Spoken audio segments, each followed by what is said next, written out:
జై శ్రీమన్నారాయణ ఆండాళ్ దివ్య తిరువడిగలే శరణం. ఈరోజు మనం 22వ పాసురం అర్థాన్ని తెలుసుకుందాం. ఈ పాసురంలో గోదాదేవి మరియు గోపికలు శ్రీకృష్ణుణ్ణి మేల్కోమని ప్రార్థిస్తూ, నీ కళ్ళతో మాపై కరుణా కటాక్షాన్ని ప్రసరించు తండ్రి అని శ్రీకృష్ణుణ్ణి ఈ విధంగా వేడుకుంటున్నారంట. ఏమంటున్నారంట? ఓ కృష్ణ, ఈ విశాల ప్రపంచంలోని గర్విష్ఠులైన రాజులు సైతం నీ ముందు తమ శక్తిని, పరాక్రమాన్ని, కోపాన్ని పూర్తిగా కోల్పోయి లొంగిపోతారు.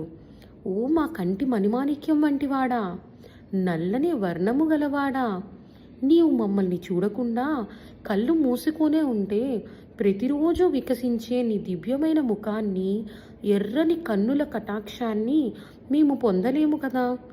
నీ దయతో కొంచెమైనా నీ కళ్ళను తెరిచి మమ్మల్ని చూడవయ్యా అని ఈ పాసురంలో గోదాదేవి మరియు గోపికలు శ్రీకృష్ణుని కటాక్షం గురించి చెప్తున్నారంట.